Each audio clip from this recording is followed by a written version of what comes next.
You say that Dee told you that he did not do drugs or drink, but you went through a lot of other players, a lot of other musicians that did have issues that you believed off the bat and then found out, to the contrary. Yeah, it was weird because imagine the band is a very successful bar band, right? Like we're doing really, really well in the bars. And so we have a vacancy as a drummer.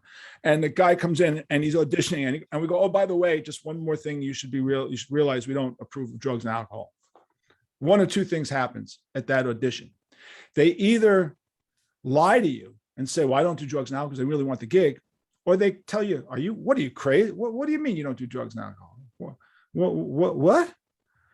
You got all, I said, yeah, we don't approve of it. And so to the guys who did not take the gig because they were honest with me, I give them all the credit in the world because they wanted to do all that. They think it went with the territory.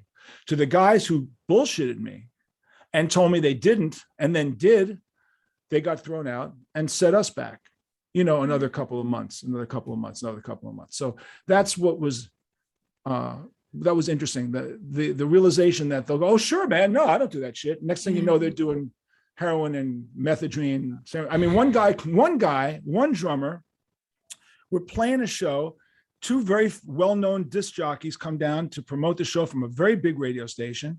We're in the dressing room in between sets, and these two big DJs come in, they're introducing, talking to us, and the drummer comes in and collapses into an epileptic seizure right in between them, like in a Spinal Tap moment. Gurgling at the mouth, saliva coming out. I take a wallet, shove it in his mouth so he doesn't, break his jaw and chew his teeth out. I'm like, what happened? And of course, the girls in the front row, the fans that always come after us, they said, oh, he did a San Francisco Speedball. I said, that's heroin and meth? They go, yeah. And I went, son of a bitch. Okay. So up until that moment, I didn't know that that's what he did. But that's an example of another night of thousands of nights of the band. So you're standing there, with these disc jockeys having to do a set and thinking you're going to want to do another show, and your drummer just collapses in front of them in an epileptic seizure due to a drug overdose. Welcome to the world, or the night that Michael pulled the gun out on the drummer. Michael was drunk. The drummer knew Michael, and Michael was yelling for the bass player because the bass player did something to a roadie, and the drummer said, shut up, you're just drunk. And he grabbed a gun that was loaded, and on the floor that we were staying in, we were living in a barracks-like location. He pulled the gun, aimed at the drummer and said, I can kill you now. And I was like, I walked in on it. I was 22 and went, oh my God, I'm about to witness a murder. Gee, I'm about to witness the end of my band and a murder. And luckily the guy threw the gun out. Now that guy, the singer, did you guys see the documentary at all? We Are Twisted Fucking Sister. Did you get a chance to see the documentary?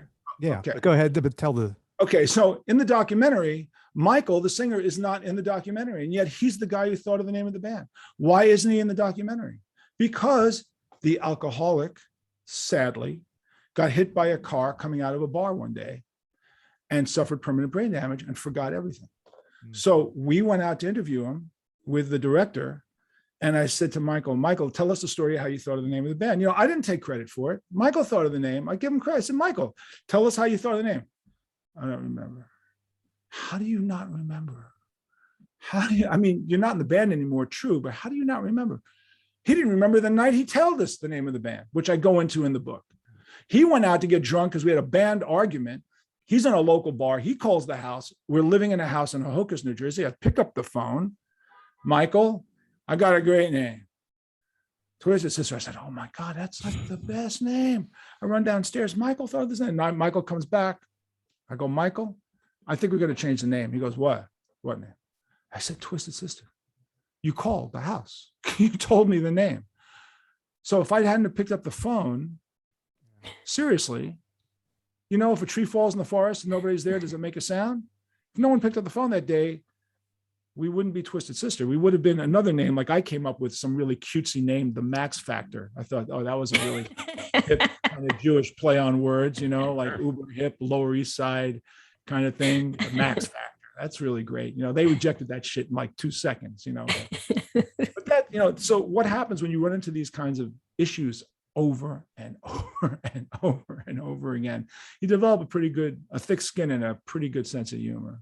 All right. You play, I would assume, even though your drummer collapsed, you still played that second set, didn't you? Yeah, Joey made. Of course you did. He made this. Yeah, he got up. You and make he it made- happen. Oh, Yeah, he but got up. He was gone. Yeah, he got up. You know, that's a really good question you just asked me, because if it was after the second set, then, and I thought it was in between two sets, but he lasted 2 more weeks. Yeah. This I can tell you. And He then lasted 2 more weeks, and we didn't tell him he was fired.